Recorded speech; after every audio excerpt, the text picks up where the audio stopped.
Yo, yo, yo, what up, motherfuckers? We back with another exciting, fantastic episode of The Conceited Nobody, brought to you by everywhere, because we streaming on everything. iTunes, Spotify, Google Play, motherfucking iHeartRadio, and we have our own app, and we have our own YouTube channel. So make sure you subscribe to the YouTube channel, The Conceited Nobody, and make sure you download the app and tune in every Tuesday at 8 p.m.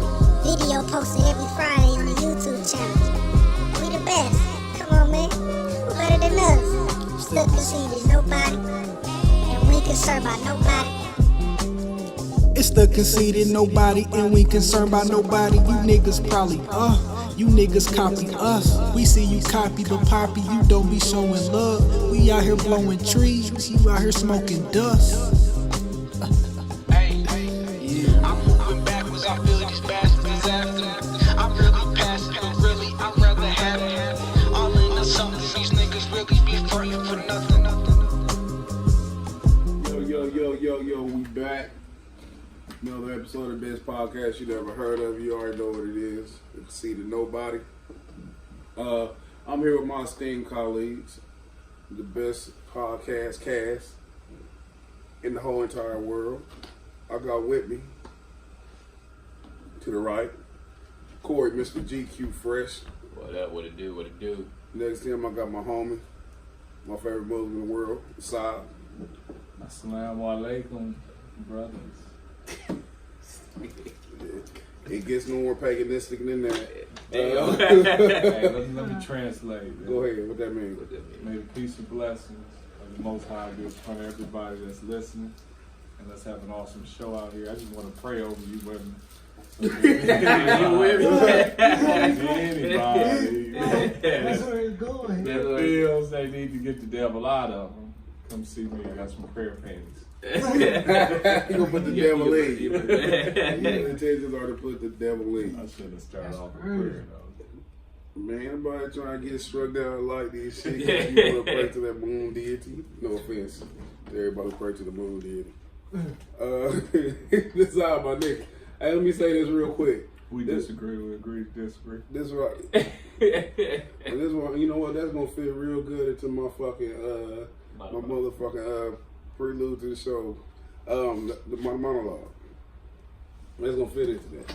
And then last but not least, definitely not least, we got the homie, the motherfucking man with the plan, Renaissance motherfucking Juby. Here. I'm here. I'm really energized. And there you have it. The thing to this show is evolution. We're gonna talk about a little bit of evolution.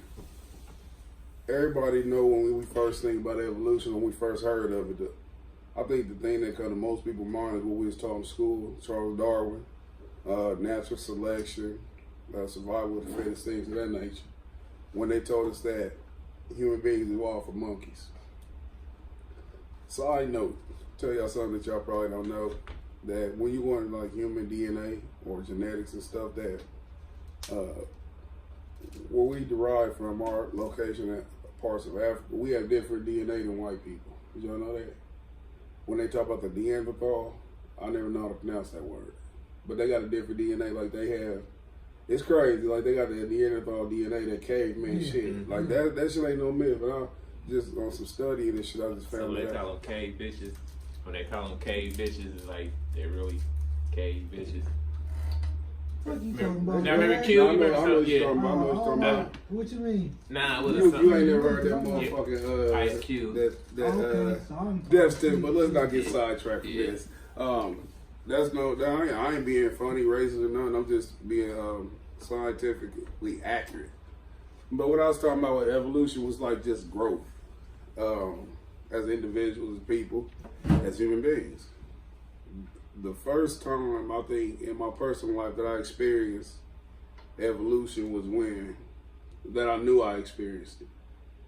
It may have been like when I first got the string of hair on my dick. I didn't know what happened, but I knew something happened. And it sounds like I'm being funny or not, but I'm being just actual. Like I didn't know like what I was evolving into. Yeah. But that was my first physical sign of evolution. Right. When you like women, they notice their evolution with their menstrual cycles. They start growing titties, you know what I'm saying? Physical features. We start getting facial hair, things like that. That's all physical things. And they're really insignificant in the whole scope of things, in the whole scheme of things. Evolution in its most proper, thought out form or explained as far as I'm thinking, it's like the evolution of our thinking. This is a passage in the scriptures that say, when I became a man, I put away childish things.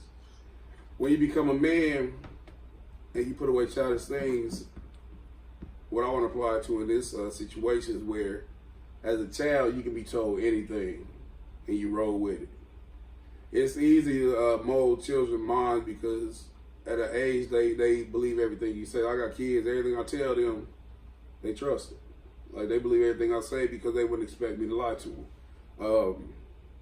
Of course, I'm indoctrinating them. But when I'm indoctrinating them too, I feel that it's righteous. My mother and father, they indoctrinated me into things that they felt was righteous. As a grown man who has a mind that evolves, I have to see that. I have to seek it out. I have to see if I can go against the grain, not just being rebellious, but I got to see if they was right. So I got to check things out. And people who evolve the most are people who seek things out. People who not afraid of change. People not afraid of going against the grain to be considered uncool or whatever you may have it. My personal evolution, it leads me, first off, I always thank the Most High, man, that I have a desire to learn.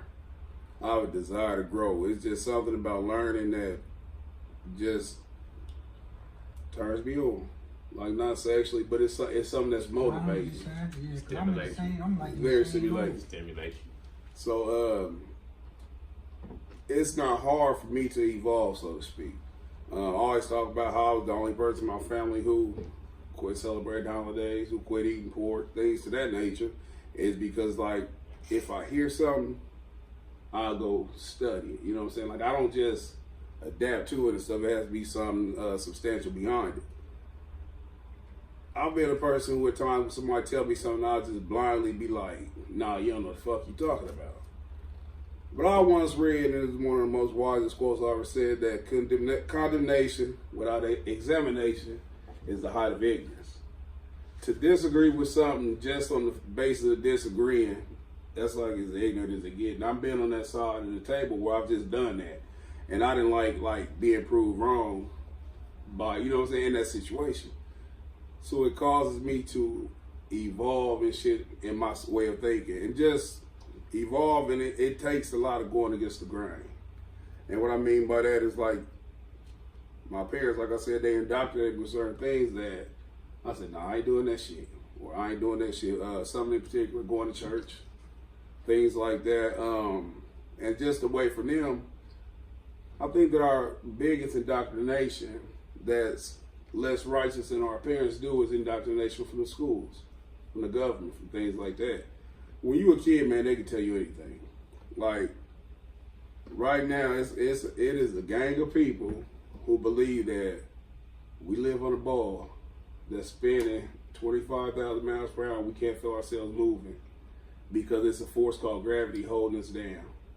And it's actually people who live under the ball in Australia who are clinging to the earth because of something called gravity. And the reason why we believe this, like, if you think about it with a clear mind as an adult, where you just take away, you know what I'm saying, the first thing, and it's like what I'm saying is just my personal belief, and it's based on study.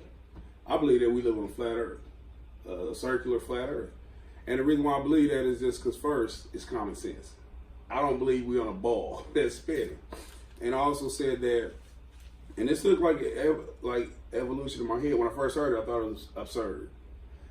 But when I talk about indoctrination, when you go into this classroom, the first thing you see is a globe, a circle. So that's when indoctrination starts.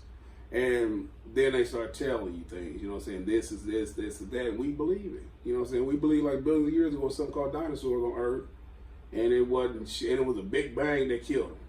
And I mean, it's just things like that that we're indoctrinated with. As you grow and you evolve, you either stick to the status quo, you go against the grain. This is getting a little bit more off of what I'm talking about as far as the evolution. Evolution is a person. Today is Jay-Z's birthday. Just to bring it all the way back to pop culture shit. And a little bit away from myself. I've never seen a person evolve in an industry like Jay-Z has. Whether it be sports, music. I'm talking entertainment, whether it's sports, music, or movies, film, whatever. It's easier in film because it doesn't. You don't have to cater to a particular crowd. Your crowd grows with you. If we just consolidated just the music, what Jay-Z has done is the most impeccable shit I've ever seen as far as evolution, as far as evolving. Jay-Z turns 49 years old today. There are no other rappers who have gotten into their 40s. I can even go as far as say mid-30s. Who have maintained a level of cool that Jay-Z has. And the reason why is not because he can rap. Nas can rap. Rakim can still rap. I'm sure Big Daddy Kane and KRS-One can still rap. Ice Cube can still rap. He evolved. He evolved with his audience. He kept his pulse to the music, to the culture, and he evolved with it. Jay-Z's first mainstream album, Unreasonable Doubt, came out in 1996, 22 years ago. Me and the song was riding today, and I was playing Can I Live. The first verse on that song is my second favorite Jay-Z verse ever. It used to be my first until the last verse and no hook came out. When you listen to the music, it's still relevant today. His flow, the beats and shit. But that's pretty much all 90s music, the great 90s music. But Jay-Z, he went from that era. Then he went to where the side jumped on with the Big Pimpin'. He know how to adapt to different crowds, different sounds. He survived the DMX onslaught. He survived the Eminem. He survived the 50 Cent. He survived the Nas battle, the D4L era, the Lil Wayne. I can't say he survived the Kanye because he thrived in Kanye far as Blueprint 1 with the beats, the music. You know what I'm saying? He was part of that wave, so I won't even include Kanye. But every newcomer or new wave that happened, the auto-tune, this ringtone era that we just got through, and now to this mumble rap, he has consistently evolved. When you evolve, it doesn't mean to become somebody else. It means to, in a way, level up. You know what I'm saying? If these motherfuckers get high, you get higher. You know what I'm saying? When you evolve, you become like a different you. You know what I'm saying? Say, for instance, you Bruce Banner, and everybody talking crazy and shit, they get you mad. You can fold or you can become the Hulk. He evolves into the Hulk. You know what I'm saying? It's like Jay-Z hawks up every time. He becomes wiser. When you listen to, and we're going to talk about the Meek album. When you listen to the Meek album, you hear Meek, Rick Ross, and Jay-Z on the same song. It sounds like a Jay-Z song. Maybe mainly because it's set on the What's Beef beat, and it was from when Jay-Z first came to the game, so I'm sure he's rapped to that beat a billion times. That was big. What you mean? That was the What's Beef, Biggie be on Life After Death. I said Jay. Yeah. Right on. It was the Biggie beat off Life After Death. I don't know why I said Jay, but the way he commanded that song and the things that he's talking about is fucking incredible. And what I noticed about the evolution on that song, the whole song, everybody always, they talk about this verse. His thing is like, he's telling people that you cannot divide me and Kanye in the mainstream type shit. If we have our issues and shit, we're gonna have our issues, but we're gonna have his brothers. But we will not have it out here for Donald Trump to capitalize on it. Donald Trump, I have had an issue with Donald Trump. Donald Trump has said some shit like, my crowd's bigger than your crowd. Some immature shit that he say. While at the same time, he's hand in hand with Kanye. So you can see the dichotomy, the divide and shit that they try to present us. We see many times how they divide up they make you try to choose the good nigga and the bad nigga. We seen it with, like as Jay-Z alluded to, the Michael Jackson and Prince. We seen it at a different, in a different arena with the Marvin Gaye, Malcolm X. It's never we can like both. We have to choose one. And he said you won't be able to do that. Then he goes on to talk about how when he was young, he used to be in the Billboard. But he found out that you can make so much money and shit on your own without that validation. He come to the game and shit, it's all about, I want to be the number one on billboards. Number one on billboards does not get you extra money. He says you can have $1 billion streams, have $1 billion. You know what I'm saying? He's evolved not only in his music or his cool to adapt to society, but his business dealings. You know what I'm saying? I'm gonna tell you, man, for whatever gripe anybody has about Jay-Z, you can't downplay the significance he has in creating an arena for artists to make money off themselves. The title thing, a lot of people wouldn't support it and pay for it because we like trying to get free shit. You know what I'm saying? It's just nature. We like trying to get free shit. But what he's doing, man, it's artist centered. You know what I'm saying? He's giving a platform where you get damn near 100% of your own shit, which is the way it should be. And that's all about the evolution and shit. That's what made Jay-Z stay relevant. Good business dealings, and then having the foresight to watch when shit change. You know what I'm saying? That's all about evolution. I like to think of myself as the person who evolves and grows and stuff as I get older. I don't want to be a person who's stagnant with the same mindset that I had when I was 15. If I still, like, at the core, I'm still the same person I've always been. But it's always been add-ons and shit, you know what I'm saying? It's like a video game. To get to the higher levels and shit, you gotta, like, be stronger at certain, you know what I'm saying? As the levels grow, you gotta grow with it.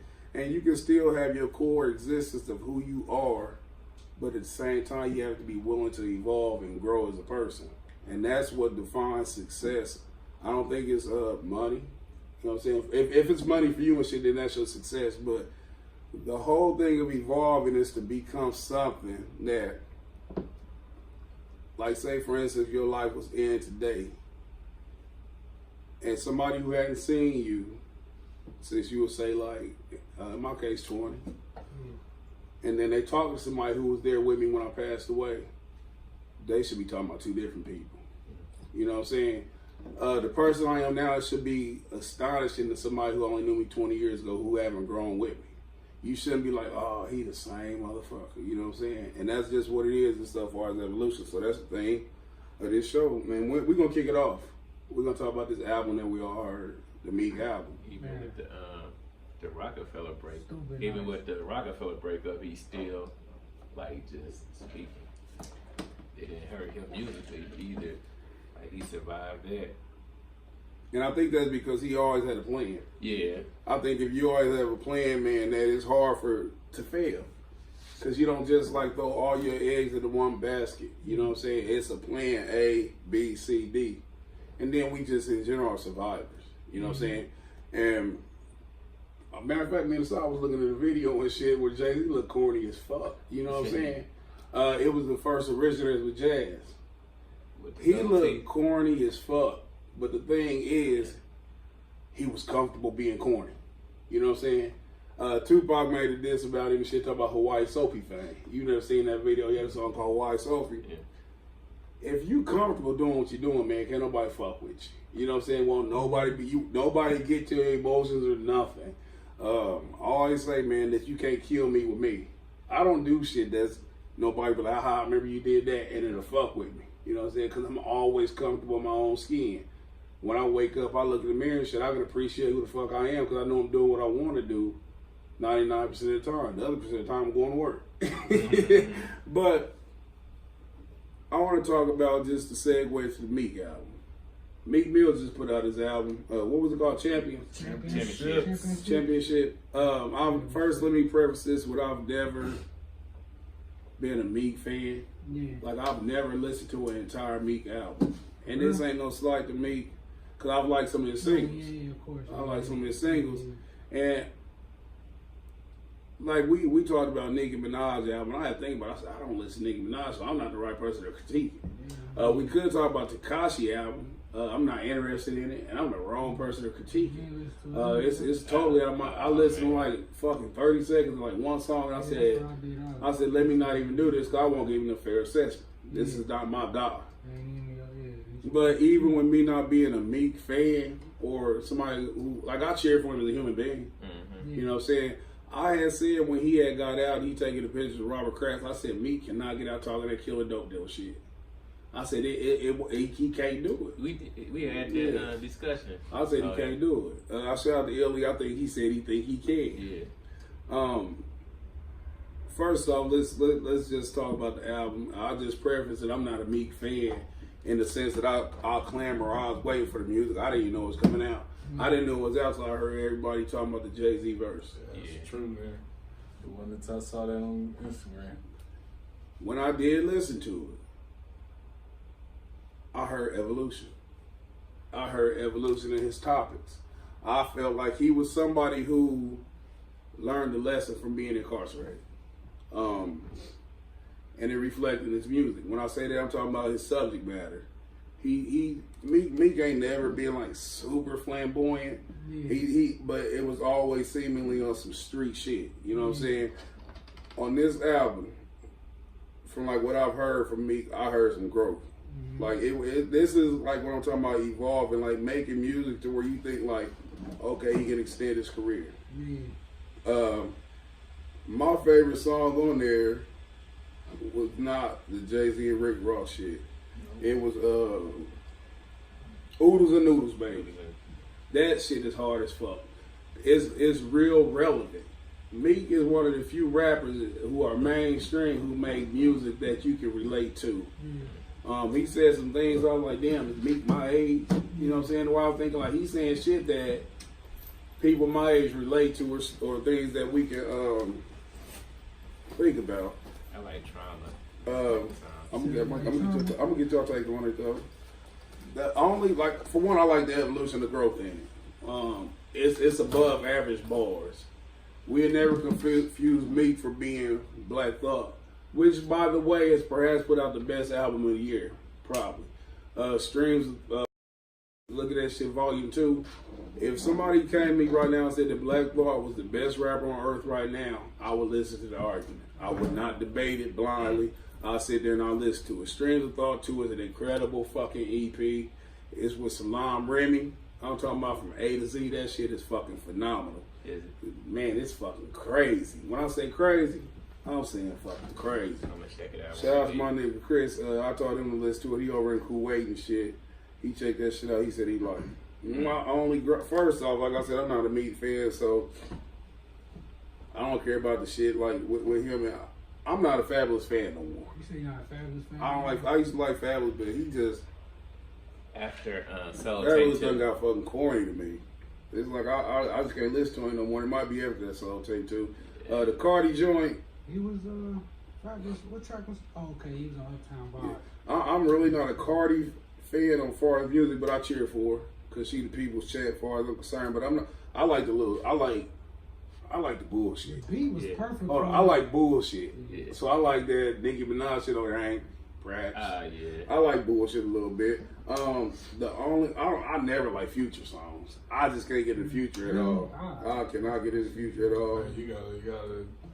There's a way to get into Future. You just got to get your mind right. Take a flight. I don't like the singing Future. Hold on. And then this is my biggest gripe. What I don't like, and I'm gonna let y'all get on y'all shit because I've been talking for 20 minutes. I don't like the samples. You don't like who? The samples. We talk about the beef. I don't like that shit. I didn't like the fucking the Jay-Z sample he used. Phil Collins. He started out with the Phil Collins. Yep. I did not like the samples. I didn't pay attention to the samples. That's the for some reason. Ollie, that's the first out to me. And the reason why is because I think if you gonna sample some shit, you should do it better. Yeah. If you gonna fuck with classic beats, the Jay-Z, I say Jay-Z, but it was the Jay-Z was a sample. No, I'm talking about that. It's for that the president. The president. Yeah, if you're gonna tag a beat that had classic lyrics on it, you have to kill it, murder it. The Phil Collins intro, the beat for that, I've heard people kill it. The beef, the Biggie beat, one of the greatest songs ever, one of the best hooks ever in hip hop. You cannot get on that beat, and it's a great song because they had great rappers. I didn't like I didn't like how Rick Ross. I might be biased. I'm not a Rick Ross fan. At least not the fake Rick Ross. I like the real Rick Ross. But I didn't like the Tekashi shots. I didn't like how he was taking shots at an incarcerated 22-year-old. You know what I'm saying? I didn't like that shit. Rick Ross has a problem. Colorful hair. Talking about you got indicted and shit, talking gang. Rick Ross always sticks his nose in somebody else's business, and he's been irrelevant for at least 4 years now. He has been relevant in 4 years. Yeah. One more thing that stood out to me. I'm a fan of him and Drake rekindling their romance, their bromance. I thought it was bullshit anyway how they fell out. Meek was on some stressed out hating shit, if I must be frank. I'm cool that they cool. You know what I'm saying? I like that shit. It go back to evolution. They evolve and shit. Like, that was bullshit we was into, so let us be cool. What I do wish, somebody who I wish was on here who's not on here. A top 5 underrated rapper of the day, Wale. I'm shit he ain't put Wale on here. They had their little fallout because he said Wale wasn't promoting his shit when he was going through that shit with Drake. You know what I'm saying? He was calling out everybody. I wish Wale was on here. I want him and Dave East to do some shit. Cause Ross kept saying, "What we see Drake and Meek on a song together." He had said that a while back. If you a Meek fan, I think you love this album. Yeah. I think you love this album. You got to. If you, and it's 19 songs, but it don't got that too many song feel. If you a Meek fan, you gonna like this shit. As far as I'm concerned, cause I like this shit. I'm not a Meek fan. It's not something that I'll sit there and play all day, but there are certain songs, in particular, I like the shit, the beat that I said I don't want to hear too much. That was free. That shit. Respect the game. And that Oodles and Noodles. That Oodles and Noodles go on my playlist. Yeah. But y'all hit me up what y'all think about that shit. I thought the first half was really good, and the second half was just cool. Oodles and Noodles, Trauma, and I'm a fan. I'm like after Soul Take 2, I'm now on it. I like the bullshit song. The Cardi B's cool, and did I say Oodles and Noodles, Trauma? Yeah, I mean it was just cool. It wasn't a bad album. I think he delivered his last 2 albums as far as like music wise. Not a big fan of Kodak Black. I mean, it's just okay. But, yeah, those are my standouts. I wish the Game was on here since they have worked together and they squashed their beef. I'd like to see the Game and Wale on here. And I think Drake gave him a half-ass verse. Like, I'm just going to get this to you. With Drake? Yeah, I just... Oh, that flow was... I don't know. That maybe it's personally, I'm just me. That flow was crazy. I done heard better Drake, though. Like, well, yeah, but he's so clever with his, like... He don't keep that, but Drake does do good on features. I know he do. That's what I'm saying. It's still in there, feature. So it's really his name.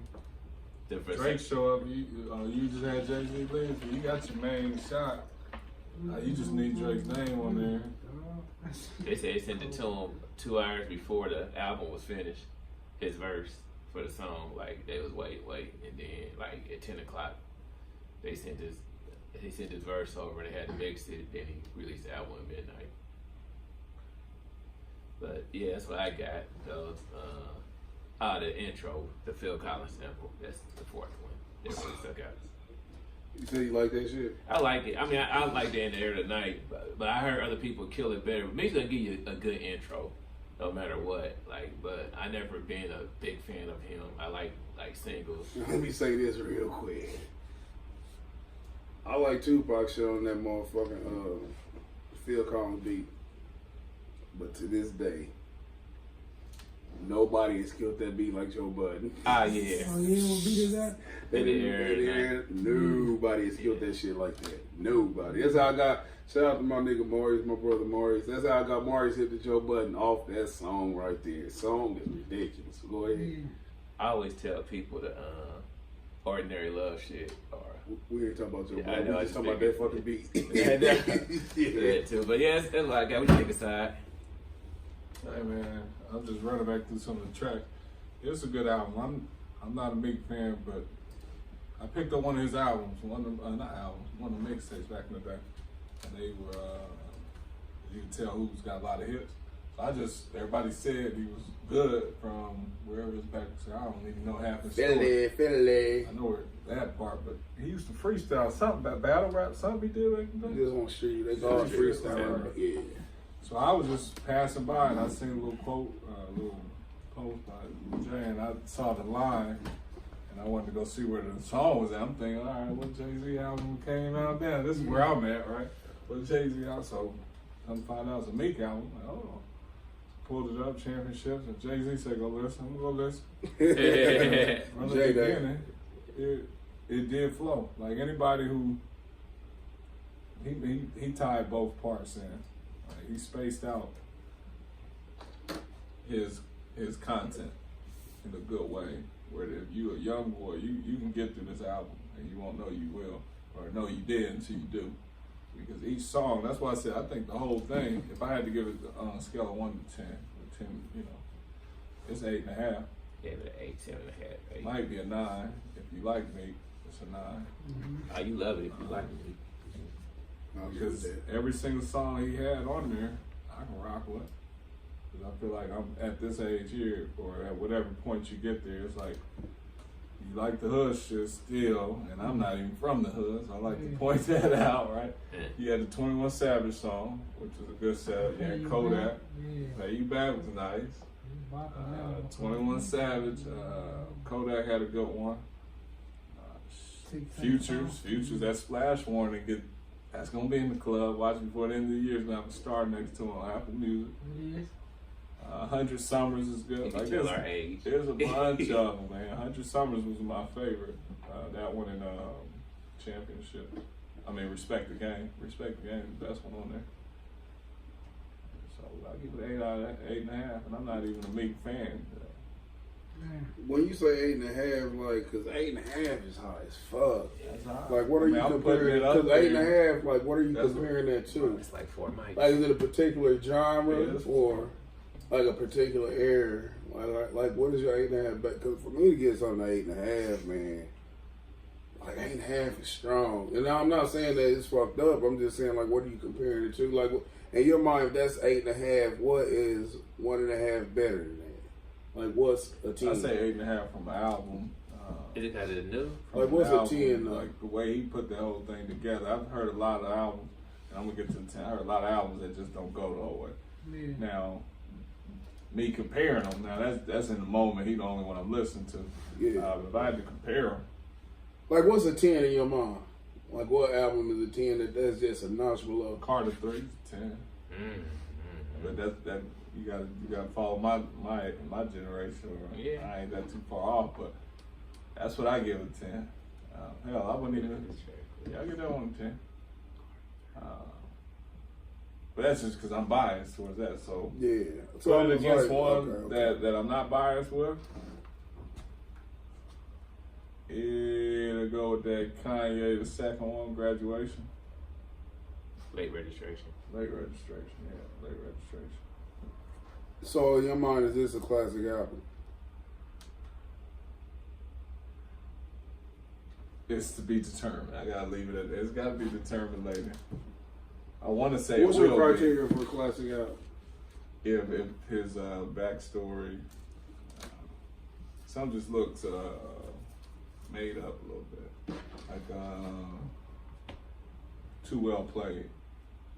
I mean, like he set it up. I mean, he really put a lot of features on there. A lot of people nowadays ain't doing too many features. They want to feature themselves. Are you a fan of features? He spent a lot of money. I like features, but that was just me coming up trying to hear as many rap artists that I listen to on one track. He spent and it seemed like, man, like that person would go in and come out. He do how long he was in there. Like, he came out faster than Tyson, and Tyson went in and came out, became Muslim. I mean, Meek went in and came out, he became a better rap artist. So you said the answer is go to prison and be a better man? There's a play there. I think there's a play. And so if there wasn't, then I would probably call it a classic. Like Evolution, if the Evolution wasn't forced or... Oh, I see natural as fuck. It seemed natural. You don't think that seemed natural? But then I wasn't following him. I just hear a little bit of stories and I hear this. You know what? And it's like, Man, Meek, okay, that's Because he had a lot of smart, Tony man. stories on his other shit. He Like, I sure don't know if did. you're familiar with that shit, but it's like on this gangster shit. And he talked about prison reform and shit, how he's falsely, you know what I'm saying? Like, he gotta, I think instead of Got a just little like, Kaepernick in him, but I he think got the mic. force comes from like what he was talking about. Now he's been through some real shit. I think it's more natural when he's talking about something that he's actually been through. You know what I'm saying? Like, can you imagine he The say black lady going to gave jail, black judge give you time for doing a will. You know what I'm saying? The reality of that shit, man, and you really facing an incredible time, and you see people band around you, Robert Kraft, and then other people that the fucking hometown basketball team, you know what I'm saying, jumping up for you. So can you imagine like the impact it had on him as a person to have, you know what I'm saying? That's kind of what I'm saying, and I can't knock him, but I feel like that was his motivation. Switch the style up. Come back, focus. You got the skills now, like Jay-Z trying to tell people it's time for y'all to evolve. Or like the theme of the show is today. He evolved. He saw it around him. I got all these people close to me. Ain't no sense in me staying on this gangster street shit. Let me flip this. You got to make some moves out of it. And in order to fucking It's gonna go grow, down as a classic. he has to make that adaptation. And I'm Yeah, good. disassociate with some people too. I'm gonna ask y'all something too though. Homeboy caught that crazy charge and shit. Go ahead, Julie. What you think about it? I'm gonna have to give it a 10. Damn. But I'm a Meek fan. I ain't gonna lie. Okay. I listen to every Meek. Like, I'm a Meek fan, and it was so well. And a lot of Meek stuff ain't got 10s to me. Like the last 10 I gave Meek was, man, I'm trying to think. So this is a classic album. It's a classic album. DC Yeah, I have to be. This is a classic album. How many classics do Meek got? Man, he probably got like 3, probably about 3. You like this better than wins and losses? Yep, damn near. It's close to it. Damn near close to it, man. You know. This is the thing with music. I mean, music's subjective to whoever listens to it too. So it ain't like a right or wrong answer and shit. It's all about what a motherfucker like. What's your favorite track on there? My favorite track probably Cold Hearted too, cause I like when he start preaching and talking that shit. You know what I mean? It's like he be, you know, I don't know, man. Me just like, I don't know. I love his freestyle. I love just his wordplay and what he be saying, man. I don't know. So he went on there like that Cold Hearted too. He just like he flowing on that mug and he just like everything like. Like what that nigga? Like, man, that shit really like that, you know. It says if she really like that, that's real, you know. That's real life, you know. So especially, you know, I mean, everybody ain't been through that shit, but you know, shit. On some other shit, man, I want to ask y'all this, we talk about the evolution of artists and shit. I think that Meek showing this diversity shit increases his longevity. Things like that. We can adapt and talk about shit that's going on around you. Remain socially conscious, and you can still maintain your core audience and shit. I think that's something that too many artists can't do. Wayne had a hell of a run, but he's finished. Wayne's never been able to incorporate real life into his music. He talked about his mom. He get his mom on there talking and shit like he told her, "Look, you do this interlude, I'll give you a dub after the song." You know what I'm saying? It seemed forced. Don't disrespect, man. That's 20 rack. It seemed forced. It did. It seemed forced. It seemed real forced. But her on the album. she She said, she about to die. No disrespect, Tony. But it seemed like you No about to die. disrespect to him. right. But on some other shit though, That's your boy from the Nova, man. I mean, shit. Hey. you know, Corey got that Louisiana bias. Yeah. Corey F. Baby. Nah, don't ever say that shit. You know, see, boy, But like what I was asking, so like, do y'all see? Like we know he's an incredible superstar now, but have y'all seen any evolution in Drake? Man, Drake is an incredible wave. I'm not saying. Drake was You know what I'm He's saying? a way I don't see no evolution. Yeah. Drake was ahead of the curve. He brings the evolution to him. No, he's gonna That's follow the our part. evolution. He brings it to him. He was the first one. He brought it First to one him. of what? I don't know. He ain't What never you been mean, the though? first to Explain, do though. that. Yeah. Explain I real can't quick, say first. because I kind of feel you and I He kind was, of don't. I- I don't know. His You feel style. me? I'm like, man, you gotta explain. It was though. always a habit of when we need the hook, go get a female, get on that verse. He stopped that.